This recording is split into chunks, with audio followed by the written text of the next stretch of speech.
Hello.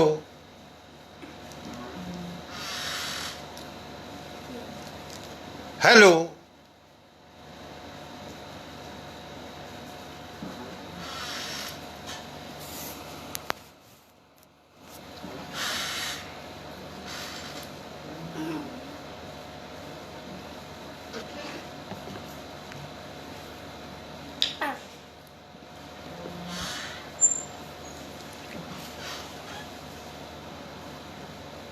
Hello.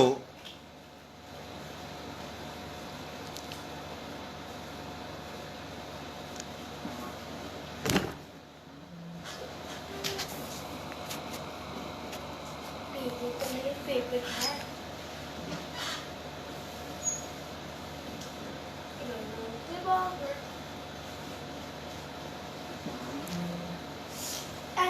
तो मुझे लगता है कि प्रसन्न वदन चतुर्वेदी जी, सुरेंद्र मिश्र जी, विकास पांडे जी, देवेंद्र कुमार पांडे जी,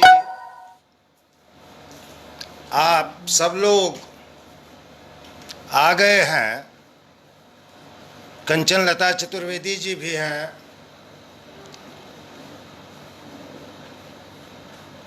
आप सब लोगों को नमस्कार। और ये अवसर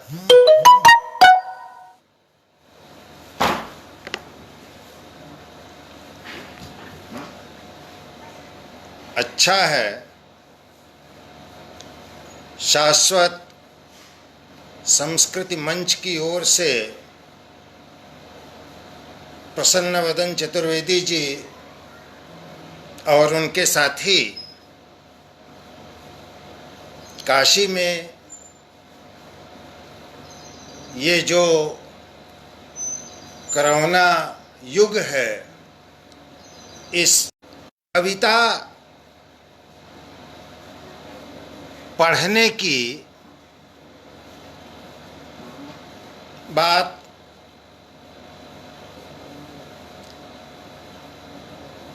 अच्छी है।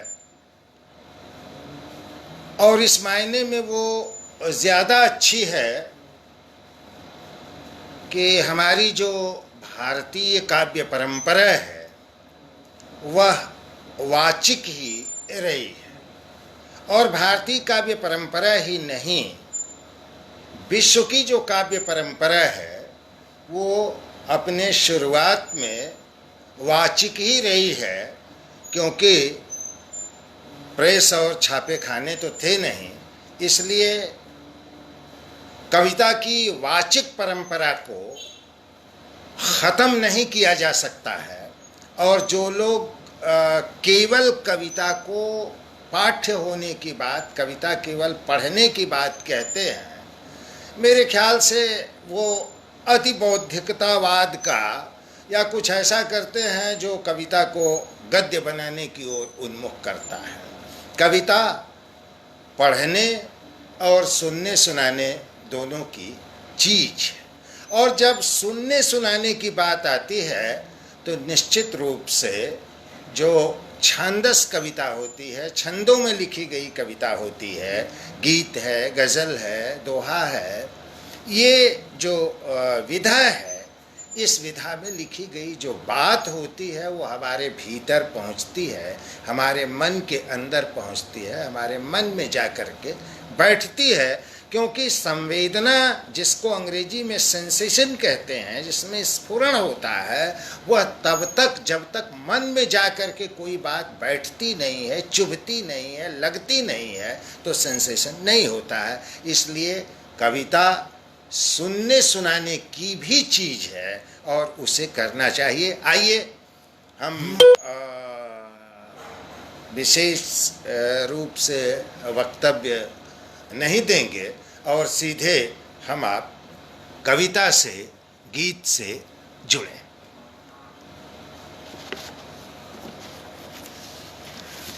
आप जानते हैं कि मैं नवगीत लिखता हूँ और नवगीत को समकालीन कविता की अधुनातन कड़ी मानता हूँ। भारतीय काव्य परंपरा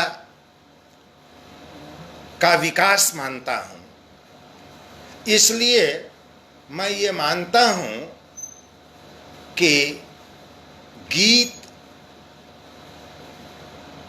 पारंपरिक तरीके से नहीं लिखा जाना चाहिए। गीतों में रोमांटिकता या गीतों में जो छायावादी शब्दावली है, रहस्यात्मकता, मार्दवता, इन सब से थोड़ा दूरी बनानी चाहिए। और जो आज का जीवन है, जो आधुनिक संवेदना है, जो समकालीन जीवन है, और उसमें जिस तरह का परिवर्तन है, जिस तरह का उलझाव है, जिस तरह की अनुभूतियां हैं, आदमी जो भोग और झेल रहा है, उसको कविता में लाना चाहिए। और उसे लाने में कलात्मकता होनी चाहिए, क्योंकि कविता जो है अभिधान में जो होगे वो इतवृत्त होगा, वो वर्णन होगा, और केवल वर्णन कविता नहीं होती है। सपाट बयानी केवल कविता नहीं होती। कविता में रूप और शिल्प होना चाहिए। इसलिए छंदों में नवीनता और बिंब और प्रतीक ये होने चाहिए, और इसकी जो पकड़ है वही सही मायने में नवगीत की पकड़ है, या नवगीत के अर्थ को खोलती है। पहले मैं एक गीत सुनाता हूँ, उसके बाद नवगीत आपको सुनाऊंगा, ताकि गीत और नवगीत का जो है अंतर समझ में आए। पहले गीत। प्राण में प्रीति बनकर समाई हुई, प्राण में प्रीति बनकर समाई हुई, ये सितारों भरी रात है। प्राण में प्रीति बनकर समाई हुई, ये सितारों भरी रात है। तो साध की चांदनी के खिले फूल हैं, एक मेला लगा चांद के गांव में, और सपने बिखरने लगे आज हैं, सुधि भरी रात की शरबती छाँव में। फिर नई याद मन में जगाने लगी, एक विसरी हुई बात है। प्राण में प्रीति बनकर समाई हुई, ये सितारों भरी रात है। तो नील आकाश की रेशमी झील में, नील आकाश की रेशमी झील में, डूबती जा रही बादलों की हंसी है। किनारे विवश रूप की बाह में, है सितारों टकी एक चूंदर फंसी। मौन श्वासें सिहरने लगी आज हैं, मौन श्वासें सिहरने लगी आज हैं, कांपता फूल सा गात है। प्राण में प्रीति बनकर समाई हुई, ये सितारों भरी रात है। और अंतिम बंद है कि नींद में डूब कर सो गया गांव है, नींद में डूब कर सो गया गांव है। सो गए हैं किसी के उनीदे नयन, सो गई है डगर, सो गई है लहर। तो नींद में डूब कर सो गया गांव है, सो गए हैं किसी के उनीदे नयन, सो गई है डगर, सो गई है लहर। सो गए हैं किसी के लजीले सुमन, आज घूंघट कली का पवन खोलता, आज घूंघट कली का पवन खोलता, डोलता डाल पर पात है, ये सितारों भरी रात है। प्राण में प्रीति बनकर समाई हुई, ये सितारों भरी रात है। बिल्कुल एक ग्रामीण परिवेश की प्रकृति को, शाम की प्रकृति को जो है रूपायित करता है, और समूचा का समूचा गीत जो है प्रतीकों और बिंबों में है, लेकिन इसमें काल्पनिकता जो है अधिक है। बहुत ज़्यादा काल्पनिकता है, इसलिए ये रूमानी गीत है, इसलिए ये पारंपरिक गीत है। इसी तरह से अब गीत और नवगीत, जिसे आप केवल गीत नहीं कह सकते हैं और केवल नवगीत नहीं कह सकते हैं, जो गीत और नवगीत की बया संधि पर लिखा गया गीत है, अब आपको मैं वो सुनाता हूँ। ये गीत भी है और नवगीत भी है, न पूरी तरह से गीत है न पूरी तरह से नवगीत है, दोनों का मिश्रण है। अब आप अंतर देखिएगा दोनों का, प्रतीक और बिंब इसमें भी हैं, चित्रण इसमें भी है, रूपात्मकता इसमें भी है, लेकिन अंतर देखिए जो है उस गीत से और इस गीत से, उसको देखिएगा।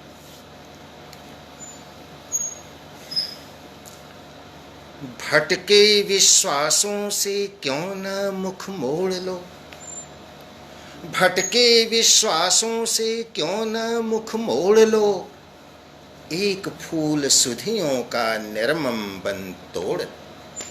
मनुष्य के सामने सबसे बड़ा संकट विश्वास का संकट रह गया है। प्रेम हो, रिश्तेदारी हो, मित्रता हो, विश्वास का संकट जो है ये बहुत गहरा है। इसी संकट को रूपायित करता हुआ ये गीत है। तो भटके विश्वासों से क्यों न मुख मोड़ लो, एक फूल सुधियों का निर्मम बन तोड़ लो। तुम मन के अनजाने जो कड़वे ये घूंट पिए, मन के अनजाने जो कड़वे ये घूंट पिए, आहत अनुबंधों की कड़ियों को बांध जिए, मकड़ी के जालों पर अटके क्षण खो दिए, सहला कर कांटों की नोक नए दर्द सिए, छोड़ो मन कुम्हलाए परतों से जोड़ लो, छोड़ो मन कुम्हलाए परतों से जोड़ लो, एक फूल सुधियों का निर्मम बन तोड़ लो, एक फूल सुधियों का निर्मम बन तोड़ लो। तो अटकी यह नागफनी धूप की मुडेरों पर, अटकी यह नागफनी धूप की मुडेरों पर, डूबते बसेरों की गंदुमी कथा। अटकी यह नागफनी धूप की मुडेरों पर, डूबते बसेरों की गंदुमी कथा। पूछ रही काजल की रेख ज्यों गुलाब से, पूछ रही काजल की रेख ज्यों गुलाब से, संभ्रम के पांव थकी कुमकुमी व्यथा। तुमको क्या जो इन कंदीलों की होड़ लो, तुमको क्या जो इन कंदीलों की होड़ लो, एक फूल सुधियों का निर्मम बन तोड़ लो, एक फूल सुधियों का निर्मम बन तोड़ लो। और अंतिम बंद है कि रेत के बगुले बन विस्मृति घन छा गए, रेत के बगुले बन विस्मृति घन छा गए, आर पार भरमाई बकुल पात अधमुदी, चट्टानी प्रीति मिटी कालदंश मार गए, चट्टानी प्रीति मिटी कालदंश मार गए, जहरीले नाग भरे प्राणों में गुदगुदी, चाहो फिर गमलों पर अपना सिर फोड़ लो, चाहो फिर गमलों पर अपना सिर फोड़ लो, एक फूल सुधियों का निर्मम बन तोड़ लो, भटके विश्वासों से क्यों न मुख मोड़ लो। ये गीत और नवगीत इसमें दोनों है, क्योंकि इसकी जो शब्दावली है, जैसे पूछ रही काजल की रेख जो गुलाब से विस्मृति घन, ये इस तरह की जो शब्दावलियां हैं ये छायावादी प्रभाव इस पर है, इसलिए गीत। आइए अब मैं आपको नवगीत सुनाता हूँ। हमको जरा पानी दे जाओ या चाय।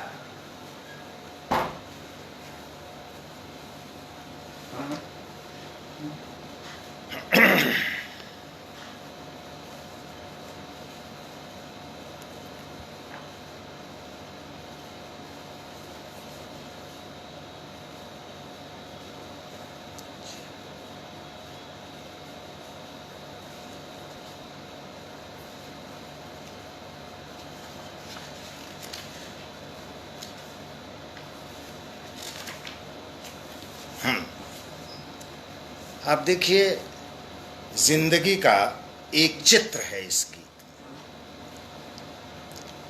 में। जैसे अमलतास का फल जाड़े में फलता है और धीरे धीरे वो फल काला होता है, और फूल उसका गर्मी में सोने की तरह गुच्छा गुच्छा। उसी तरह से जिंदगी, जैसे अमलतास का फल काला होते होते नीचे गिर जाता है, उसी तरह से ये जिंदगी है। ये संघर्ष सोने की तरह पैदा होती है और संघर्ष करते करते जो है खत्म हो जाती है। आइए इस चित्र को देखिए।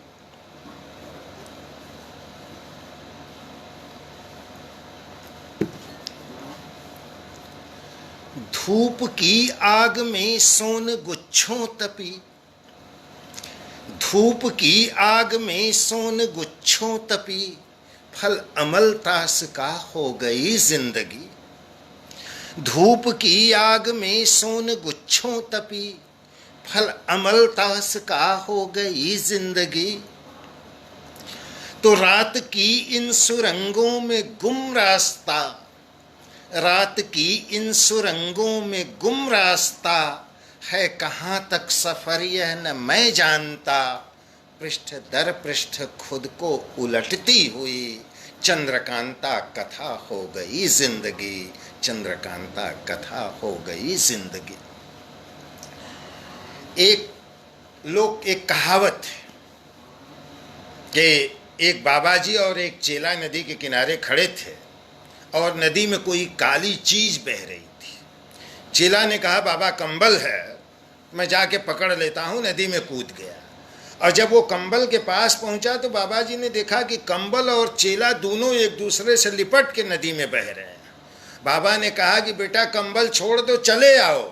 कहा, बाबा हमने तो कंबल को छोड़ दिया है, लेकिन कंबलवे हमको पकड़ लिया है। दरअसल वो कंबल नहीं था, वो भालू था। जिंदगी इसी तरह आज भालू के कब्जे में हो गई है। आप देखिए चित्र कि धार में एक कंबल पकड़ जो लिया, धार में एक कंबल पकड़ जो लिया, इस तरह आज उसने जकड़ है लिया।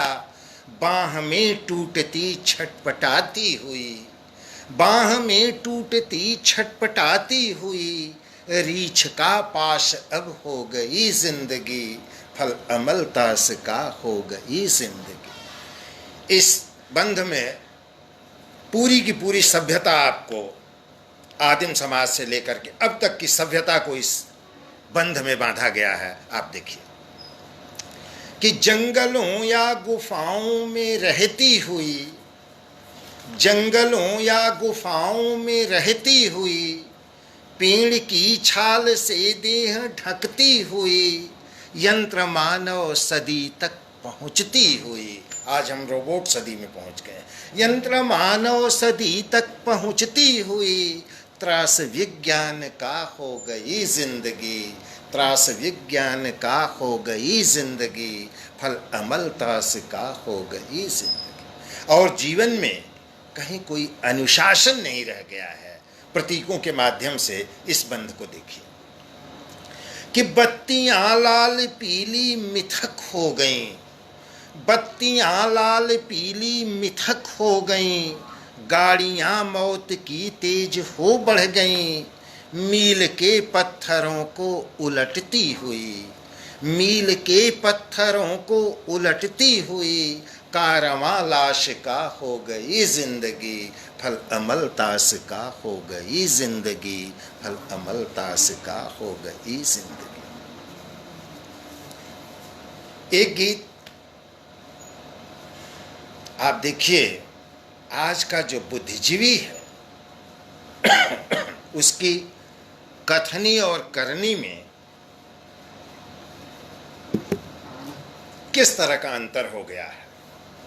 कहता कुछ है, करता कुछ है। आप देखिए हंस के प्रतीक द्वारा जो है इस गीत को प्रस्तुत किया जा रहा है। हंस क्यों पी गए, हंस क्यों पी गए नीर और क्षीर दोनों। हंस क्यों पी गए नीर और क्षीर दोनों। एक दिन था कि तुमने सभा में कहा, एक दिन था कि तुमने सभा में कहा, चंचुकी मोतियां वार डालूंगा मैं, यह सड़ांधों भरा जल करूंगा विमल, काइयों की परत छांट डालूंगा मैं। आज क्यों बंध गए पंख और पांव दोनों। आज क्यों बंध गए पंख और पांव दोनों। हंस क्यों पी गए नीर और क्षीर दोनों। तो कल्प तरुथा बना गंध वातावरण, कल्प तरुथा बना गंध वातावरण, किंतु सहसा उड़ी देव की आत्मा, किंतु सहसा उड़ी देव की आत्मा, होठ सी शारदा छटपटाने लगी, होठ सी शारदा छटपटाने लगी, देख कर नाचती प्रेत की आत्मा, एक क्षण में मिटे स्वप्न और सत्य दोनों, एक क्षण में मिटे स्वप्न और सत्य दोनों। हंस क्यों पी गए नीर और क्षीर दोनों। तो शर्म से लाल हो झुक गया मानसर, शर्म से लाल हो झुक गया मानसर, वंचना से भरे मंत्र अवदान पर, रेत पर मछलियां तड़फड़ाने लगी, हिम शिखर से निकलता जहर जानकर, झूठ क्यों हो गए कथ्य और कर्म दोनों, झूठ क्यों हो गए कथ्य और कर्म दोनों। हंस क्यों पी गए नीर और क्षीर दोनों।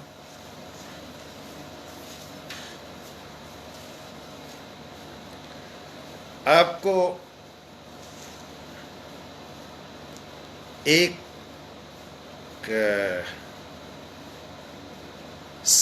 गीत सुनाता हूँ। जिंदगी का एक और चित्र जो है हो जाए, इसके बाद तो एक दूसरे तरह का गीत आपको सुनाता हूँ।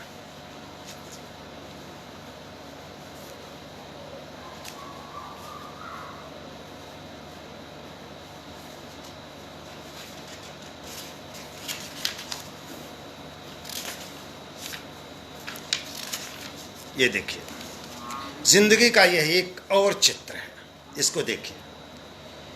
एक लंबी राह पर, एक लंबी राह पर ठिठकी खड़ी है रात, एक लंबी राह पर ठिठकी खड़ी है रात, घुप अंधेरा हर तरफ है, घुप अंधेरा हर तरफ है, कब मिलेगा प्रात। एक लंबी राह पर ठिठकी खड़ी है रात, घुप अंधेरा हर तरफ है, कब मिलेगा प्रात। तो आसमां सोया हुआ है, आसमां सोया हुआ है, स्याह चादर तान, भग्न पंखों से उड़ा है मन विहग अनजान, जंगलों में घुट रही है जिंदगी की रात, जंगलों में घुट रही है जिंदगी की रात, पेड़ सारे पूछते हैं कब मिलेगा प्रात, पेड़ सारे पूछते हैं कब मिलेगा प्रात।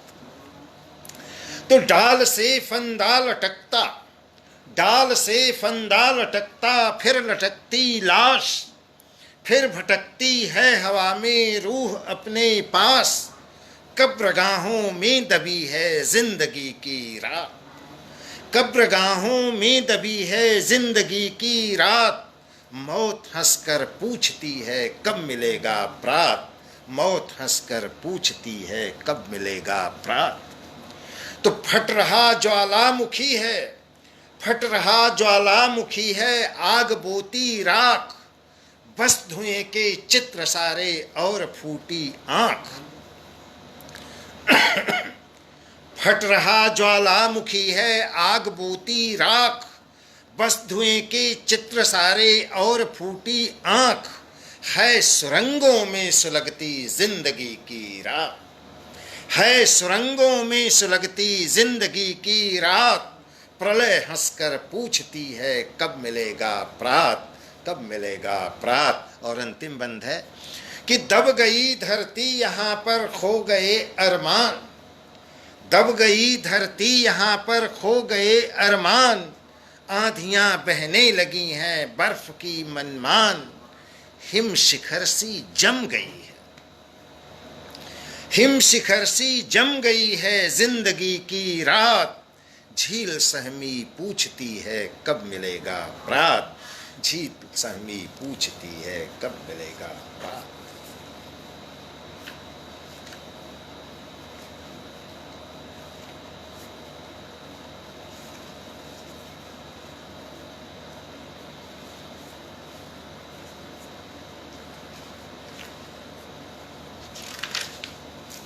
एक नवगीत का बड़ा पक्ष है, वो है सांस्कृतिक पक्ष, जो भारतीय परिवेश को रूपायित करता है। चित्रकूट भारत का एक सांस्कृतिक तीर्थ स्थल है। चित्रकूट को देख करके जो अनुभूति मुझे हुई, उस पर एक गीत आप सुनिए। अनजाना अपनापन, अनजाना अपनापन पर्वत सा ढोता मन, अनजाना अपनापन पर्वत सा ढोता मन, शिखरों से टूट गिरी बिखरी वे चट्टानें, शिखरों से टूट गिरी बिखरी वे चट्टानें, अवसादित जीवन की मुड़ी तुड़ी ढालाने, राम कथा मंदाकिनी, राम कथा मंदाकिनी, गिर कामद का दर्शन, अनजाना अपनापन पर्वत सा ढोता मन। तो अनियाचित कुंठाएं, अनियाचित कुंठाएं दुराशाएं बावरी, प्राणों में बह जाती है गुप्त गोदावरी, किंतु क्या असूया का अनसूया चिरभावन, किंतु क्या असूया का अनसूया चिरभावन, अनजाना अपनापन पर्वत सा ढोता मन। तो वन विद्रूपताओं की तोड़कर कठिन कारा, वन विद्रूपताओं की तोड़कर कठिन कारा, बहती अंतस्थल में कोई हनुमत धारा, सूनी सी स्फटिक शिला भावित वह कुसुम चयन, सूनी सी फटिक शिला भावित वह कुसुम चयन, अनजाना अपनापन पर्वत सा ढोता मन। तो पथराए जीवन की उन्नत मन बाहों में, पथराए जीवन की उन्नत मन बाहों में, धूल भरी मुरझाई अधखुली निगाहों में, आदिम विश्वासों की भोली सी वह चितवन, आदिम विश्वासों की भोली सी वह चितवन, पदतल में सोई झोपड़ियों की छाया, गिरिवनवासी जीवन की अधनंगी सी काया, लिखती वीराने में रोज नई रामायण, अनजाना अपनापन पर्वत सा ढोता। ये गीत मेरे मन में उस समय आया, मैं लिखा जिन दिनों रामायण मेला की ऑल इंडिया कमेटी का मैं जॉइंट सेक्रेटरी था, और चित्रकूट में रामायण मेला जो है वो होता था, प्रधानमंत्री वगैरह उसका उद्घाटन करते थे, बहुत बड़ा कार्यक्रम होता था, 7 दिन का 8 दिन का, ऐसे बड़े बड़े विद्वान जाते थे। तो उसमें मैं बोल रहा था रामचरितमानस की एक लाइन, मुझे बहुत उस समय मुझे उसने बहुत संवेदित किया। वो लाइन मानस की थी या है कि क्या है कि नाथ हमारी है सेवकाई, और ले ही न भूषण बसन चुराई। चित्रकूट का जो निवासी है, चित्रकूट का जो वासी है, कोल है, किरात है, आदिवासी है, वो इतना गरीब है कि वो कहता है कि मेरी यही सेवा है कि मैं आपका जो वस्त्र और आभूषण है उसको नहीं चुरा लेता। तो वह जो चित्रकूट की गरीबी मैंने देखी थी, वहाँ के आदिवासियों को जिस तरीके से मैंने देखा था, वो मेरे दिमाग में जो संवेदना पैदा हुई थी, उसको, उस अनुभूति को इस गीत में मैंने जो है उतारने की कोशिश की है। नवगीत में भी स्वस्थ रुमान हो सकता है, जिसमें गार्हस्थ जीवन का रुमान हो, या कभी कभी एक तरुण किशोर मन के जो भाव हो सकते हैं, उसकी जो अपनी अनुभूतियाँ हो सकती हैं, वो हो सकती हैं। आइए इस गीत में इसको देखिए। शीर्षक है मन।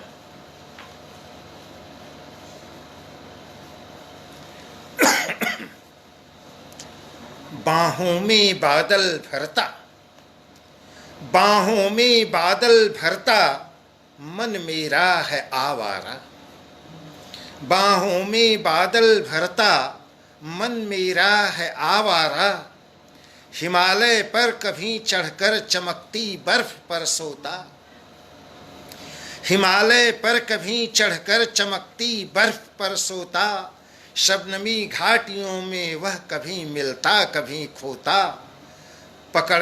पकड़कर पंख तितली के, पकड़कर पंख तितली के, बड़ा नटखट बड़ा प्यारा। बाहों में बादल भरता, मन मेरा है आवारा। तो दिशाओं की उंगलियां छू जाने क्या है बतियाता, दिशाओं की उंगलियां छू जाने क्या है बतियाता। दुहर कर वे लरज जाती कि यूं है गुदगुदा जाता। बिजलियां बन कहीं गिरता, बनाकर भाग्य का मारा कि मन मेरा है आवारा। तो पहन परिधान कमलों के, पहन परिधान कमलों के, कभी नीचे अशोकों के। बुलाता मेनका को वह साज लेकर त्रिलोकों के। महकता मौल श्री बनकर उगा सिर चांद और तारा कि मन मेरा है आवारा। अखड़ियों में समुंदर के कभी मस्तूल सा तिरता, अखड़ियों में समुंदर के कभी मस्तूल सा तिरता। कभी कोणार्क की भीतों अश्वसा सूर्य को तकता। कभी कसता लगामों को कभी धीरे से छटकारा, कभी कसता लगामों को कभी धीरे से छिटकारा कि मन मेरा है आवारा। मधु का कोश है भरता किसी नरगिस की चितवन में, मधु का कोश है भरता किसी नरगिस की चितवन में। भंवर सा गुनगुनाता है कभी अलका के उपवन में। मरुस्थल में कभी तपता परिंदों सा थका हारा कि मन मेरा है आवारा, कि मन मेरा है आवारा।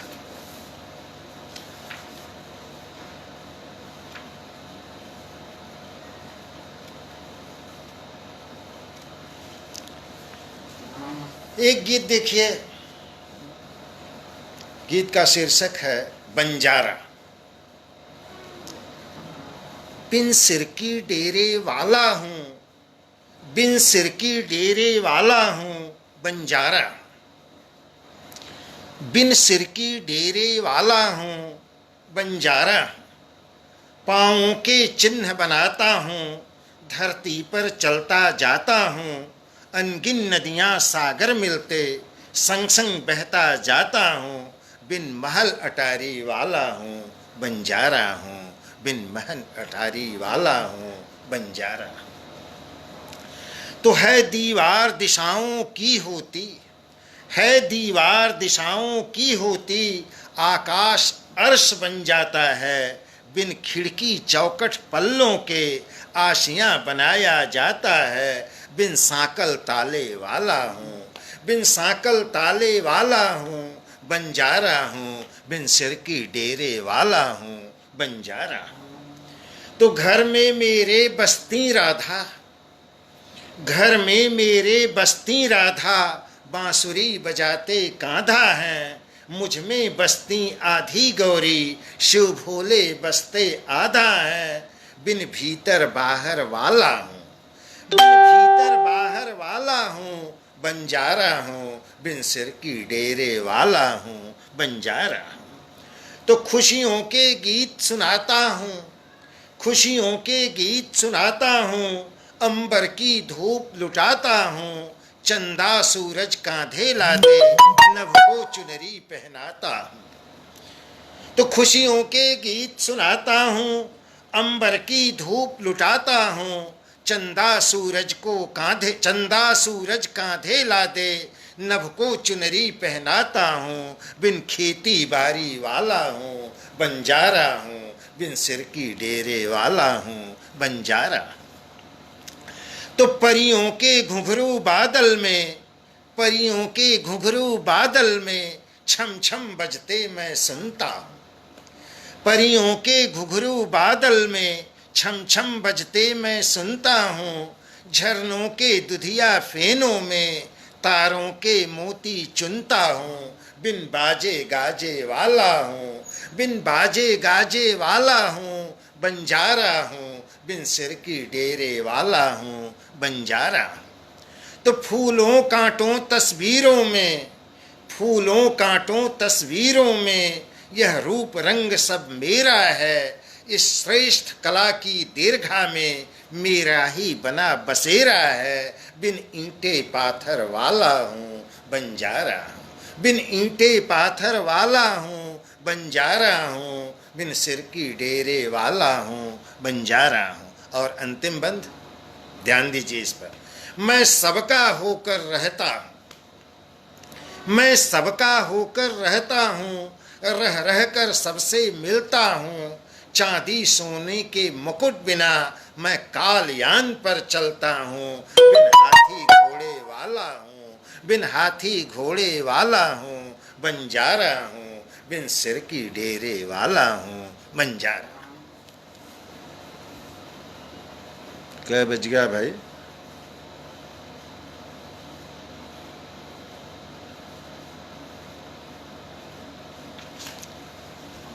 एक गीत जो है,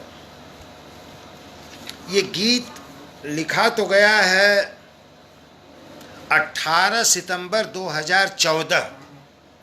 उस दिन मोदी और जिनपिंग की शीर्ष वार्ता हो रही थी गुजरात में।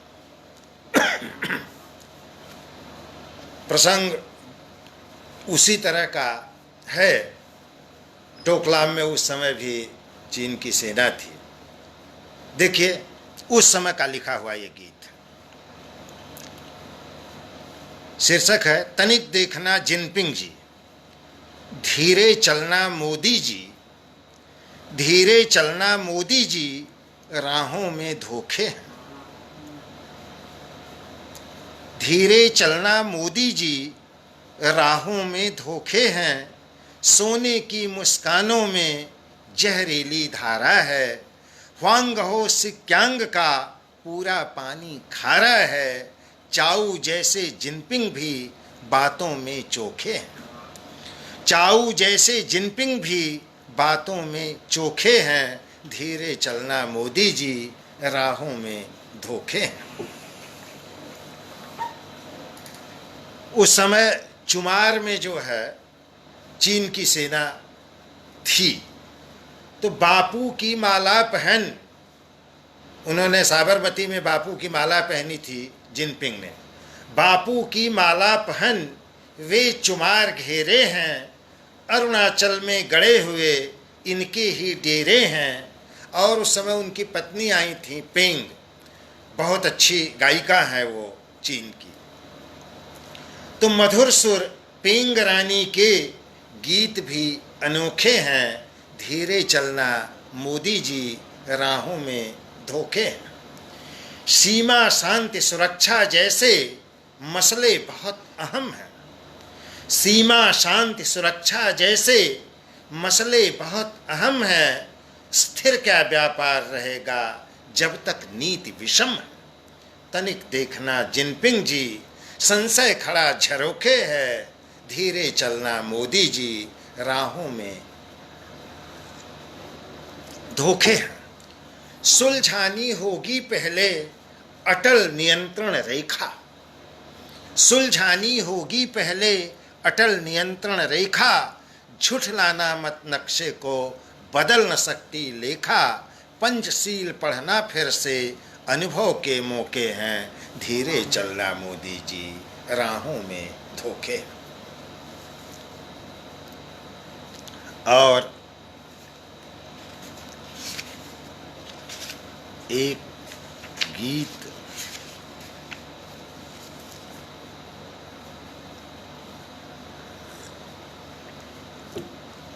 बिंबों की बड़ी विशेषता ये होती है कि वो शब्द चित्र के माध्यम से एक ऐसी दृश्यावली क्रिएट करते हैं कि आपको लगता है कि आप चलचित्र के सामने हैं। मैं जब वहाँ बम्बई में प्रिंसिपल था तो जनरली शाम वाम को छुट्टी के दिनों में ऐसा होता था कि हम लोग जुहू के सामने जो है एक बड़ा रेस्टोरेंट था, उसमें चाय पीने जो है चले जाते थे। तो जुहू की जो शाम है उसमें जो डूबता सूरज है वो बड़ा ही वहाँ का सुहाना होता है, और उस सूरज को घंटों अगर आप देखें डूबता सूरज तो मन नहीं भरता है। आप एक चित्र देखिए, शीर्षक है जुहू की शाम।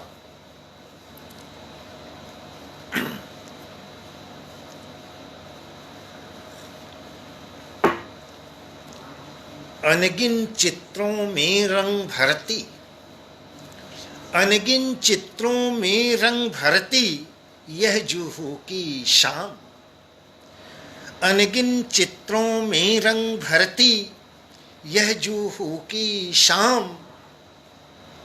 तो दूर क्षितिज से परियां आती, दूर क्षितिज से परियां आती हाथ सूर्य का थाम। दूर क्षितिज से परियां आती हाथ सूर्य का थाम। यहाँ डूबकर वहाँ निकलती सोना इंगुर घाम।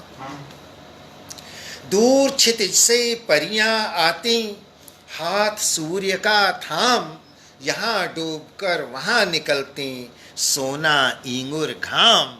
और रेती पर गौरैया लिखती, रेती पर गौरैया लिखती चिट्ठी मेरे नाम। अनगिन चित्रों में रंग भरती यह जुहू की शाम। आकाश कैसा होता है? तो नभ में रंभा चूनर लिपटी। आकाश में तारे होते हैं, आकाश का जो रंग होता है लगता है कि जैसे कोई उर्वशी या रंभा जो है उतर रही हो। तो नभ में रंभा चूनर लिपटी साध रही है बान। और आहत हो सागर के डैने पथ नापे अनजान। नरियल के वक्षों से झरती रसमय गंध अनाम। नरियल के वक्षों से झरती रसमय गंध अनाम। अनगिन चित्रों में रंग भरती यह जुहू की शाम। तो शाकुंतल सतसई बाँचती, तमाम जोड़े जुहू के किनारे होते हैं। तो शाकुंतल सतसई बाँचती मछली सागर तीर। और घोड़ा गाड़ी ऊंट सवारी भूली क्षण भर पीर। सुरधन की आंखों में तिरती, सुरधन की आंखों में तिरती इच्छाएं बदनाम यह जुहू की शाम। तो आसव ढलते रक्त उबलते, कहीं कहीं वहां दारू की बोतल भी खुलती है और भी बहुत कुछ होता है। तो आसव ढलते रक्त उबलते बुझ पाती ना प्यास। लाचारी का आकुल अंतर लेता लंबी सांस। माया तटके माया मानुष, माया तटके माया मानुष जाने केवल दाम। अनगिन चित्रों में रंग भरती यह जुहू की शाम।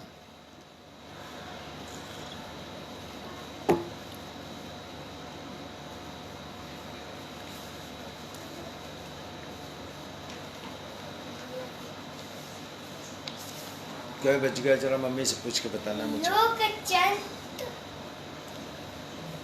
एक रचना और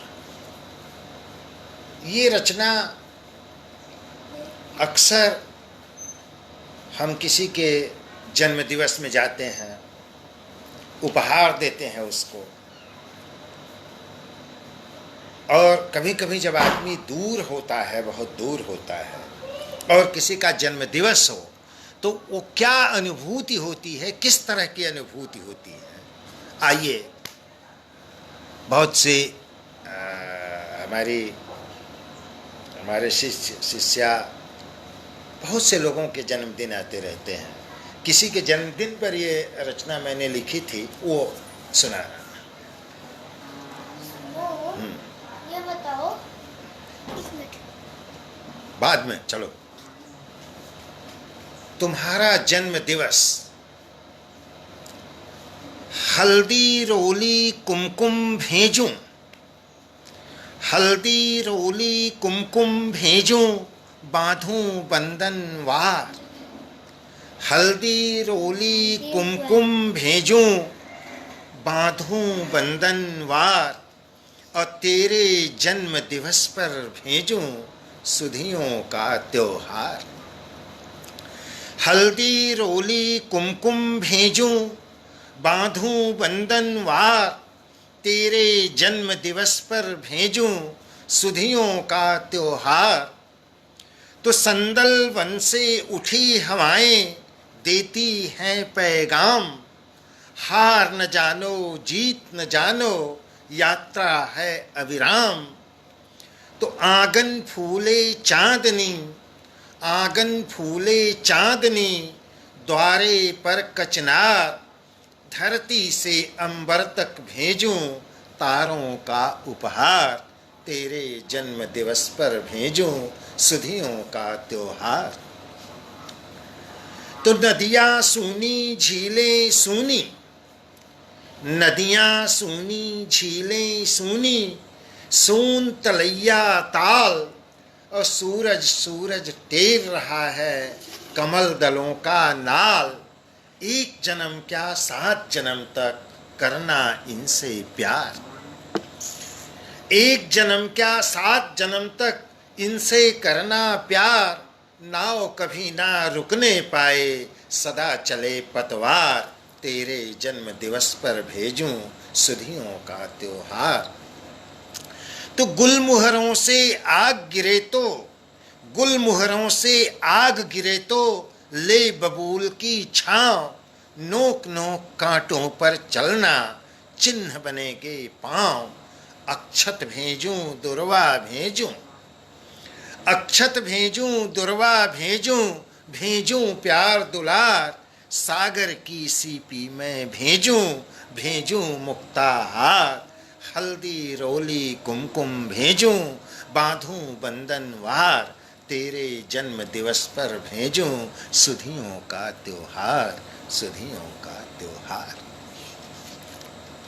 क्या बजा? देखो 6 बज गया, देखो क्या बजा।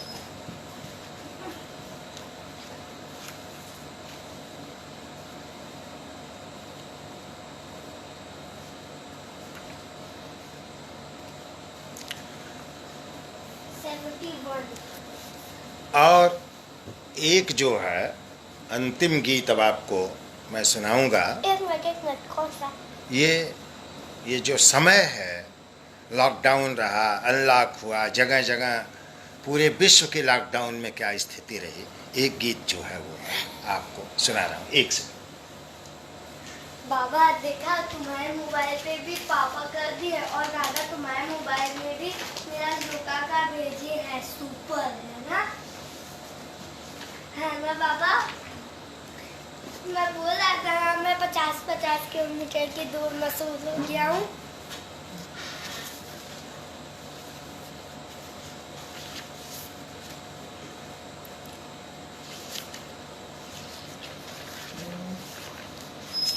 अंतिम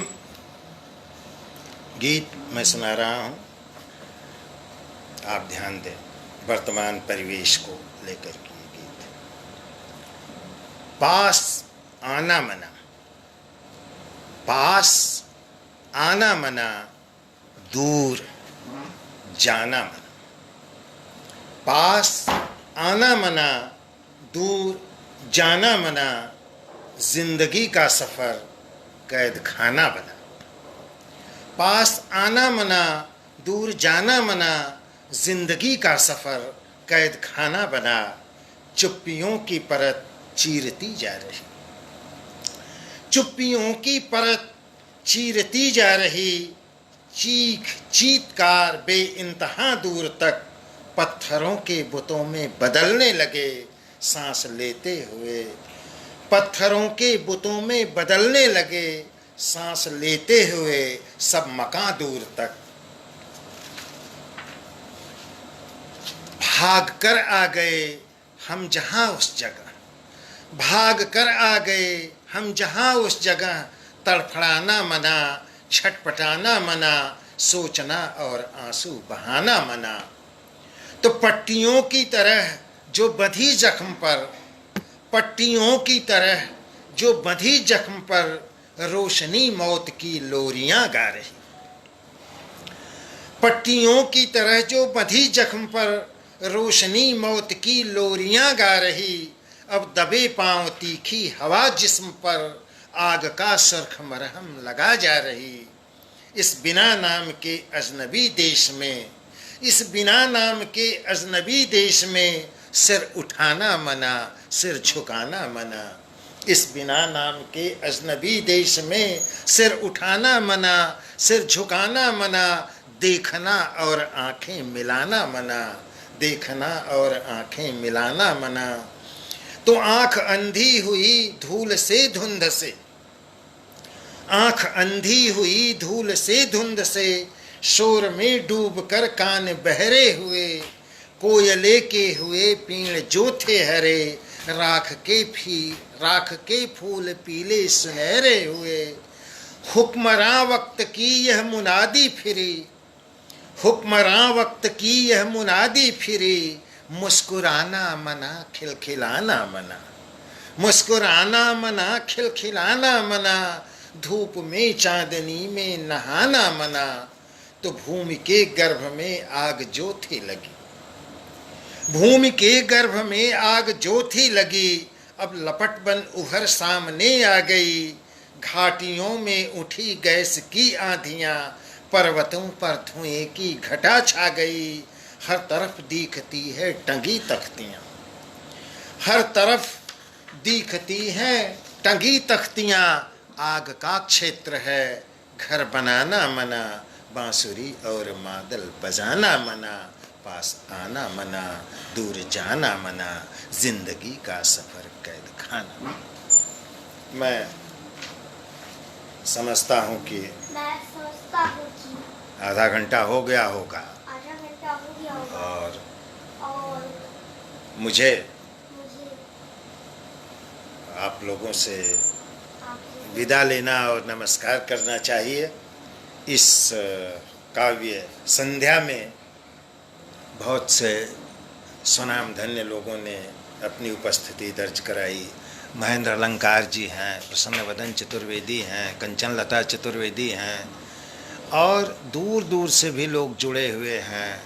गिरीश पांडे हैं नई दिल्ली से, और देवेंद्र कुमार पांडे हैं, और ये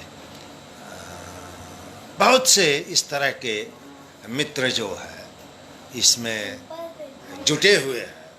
आप सब लोग ने मुझे सुना और गीत आप लोगों को अच्छे लगे। मैं आप लोगों का बहुत बहुत बहुत आभारी हूँ, और प्रसन्न वदन चतुर्वेदी और उनके साथियों को जो इस तरह के कार्यक्रम कर रहे हैं और जो इसमें इस कार्यक्रम में शिरकत कर रहे हैं, इन सारे लोगों से मैं एक निवेदन करना चाहता हूँ। और वो निवेदन इसलिए आवश्यक है कि हम लिखते हैं, चाहे कविता लिखते हैं, चाहे जिस विधा में लिखते हैं, कहानी लिखते हैं, गीत लिखते हैं, जो भी लिखते हैं, तो लिखने के पहले हमारे दिमाग में एक बात ये जरूर पैदा होती है कि आखिर हम लिखते क्यों हैं, हम और भी कुछ कर सकते हैं, हम लिखते ही क्यों। तो निश्चित रूप से हम लिखते इसलिए कि हमारे भीतर एक राष्ट्रीय और सामाजिक भावना है। क्योंकि व्यक्ति जो होता है वह, उसका जो व्यक्तिगत जीवन होता है वो उसको जीते जीते भी राष्ट्र को, समाज को, देश को, इसको जीता है, मनुष्यता को और मानवता को वह जीता है। तो यह जो मनुष्यता और मानवता है, यह मूल रूप से एक मांग करती है, मनुष्य से जो है एक मांग करती है। मनुष्यता की मांग होती है, समाज की मांग होती है, राष्ट्र की मांग होती है, और अपने गौरवशाली अतीत की भी मांग होती है। अतीत केवल और केवल जो है त्याग देने की चीज़ नहीं होता, या वह केवल और केवल मूल्य मूढ़ मरा हुआ ही नहीं होता। अतीत हमें भविष्य की प्रेरणा देता है। बिना अतीत के कोई भविष्य जो है खड़ा नहीं होता है। समय है जिसको आप समकालीनता कहते हो, ये जो समय है, इस समय को अगर आप बांटना शुरू करो और इतना उसके छोटे छोटे टुकड़े करो, तो अंत में जो है क्या नाम है, कुछ भी बचता नहीं। इसलिए केवल और केवल वर्तमान कुछ नहीं होता। समय आपके मुट्ठी में आता है, और जब तक आप उसको देखने की कोशिश करते हैं वो सरक जाता है, और मतलब वर्तमान खत्म हो जाता है और भविष्य आपके सामने खड़ा रहता है। तो इस दृष्टि से आप जिस देश में, जिस मिट्टी में, जिस वातावरण में, जिस सांस्कृतिक परिवेश में पैदा होते हैं, जिस राष्ट्रीय परिवेश में पैदा होते हैं, उसकी डिमांड होती है आपसे कि आप उसके बारे में सोचें और उसके बारे में लिखने की कोशिश करें। इसलिए जो लोग छंदों में लिखते हैं, मैं उनका बहुत आभारी हूँ, और उनके प्रति मुझे बहुत ही एक साधुवाद का भाव होता है कि जो लोग छंदों में लिख रहे हैं, वो भारत की जो 5000 साल पुरानी काव्य परंपरा है, उस काव्य परंपरा को अक्षुण्ण रखे हुए। आज भारत की जो कविता है, वह उन लोगों के बदौलत जिंदा नहीं है जो दिल्ली में बैठे हुए हैं, जो भोपाल में बैठे हुए हैं, जो और महानगरों में बैठे हुए हैं, और वहाँ से बैठ करके वो गद्य की तरह पंक्तियाँ तोड़ तोड़ करके लिख करके, और बौद्धिकता का नारा या कविता के पाठ होने का नारा दे करके जो इस तरह की साजिश करते हैं कि कविता सुनने सुनाने की चीज़ नहीं है, कविता केवल पढ़ने की चीज़ है, और कविता में गेयता वो गाना है, या वह जो है कानों को प्रिय लगने वाली चीज़ है। ये बात जो है निश्चित रूप से भारत की जो काव्य परंपरा है उनको उखाड़ फेंकने की साजिश, क्योंकि उन्हें ये पता नहीं है कि ये जो भारतीय मानस है, ये जो भारत का मन है, ये अपनी संस्कृति, अपनी परंपरा से इस तरह से जुड़ा हुआ है कि दिल्ली पर हजारों साल विदेशी शासन रहा है, मुसलमानों का शासन रहा है, अंग्रेजों का शासन रहा है, यहाँ आक्रमणकारी भी आए हैं, शक आए हैं, हूण आए हैं, लेकिन भारत का जो सांस्कृतिक परिवेश है वो कभी ख़त्म नहीं हुआ। यहाँ मंदिर टूटे, बहुत तरह की चीज़ें हुई, बहुत तरह की बातें हुई जो है, लेकिन क्या भारत की संस्कृति खत्म हो गई? क्या भारत का दर्शन खत्म हो गया? नहीं खत्म, क्योंकि भारत का मानस उससे इस तरह से जुड़ा हुआ है कि वह जो है उससे अलग होकर के जी ही नहीं सकता। इसलिए विदेशी सोच की जो कविता है, विदेशी सोच का जो साहित्य है, वह इस देश की को प्रभावित नहीं कर सकता है, और इस देश के आम आदमी के साथ कभी संगत नहीं बैठा सकता है। इसलिए जो लोग छंदों में लिख रहे हैं, जो लोग गीत लिख रहे हैं, जो लोग दोहे लिख रहे हैं, जो लोग इस तरह के भारतीय परिवेश को लेकर के जो लोग रचना धर्मिता से जुड़े हुए हैं, वे साहित्य में भारतीयता की वापसी का एक अभियान चला रहे हैं, उस अभियान से जुड़े हुए लोग हैं, और ऐसे लोग ही इस देश के साहित्य के सही मायने में रक्षक और प्रहरी हैं। इन्हीं चंद शब्दों के साथ आप सब लोगों को बहुत बहुत बहुत धन्यवाद और बहुत बधाई आप लोगों को। मैं आपसे विराम लेना चाहूँगा। नमस्कार।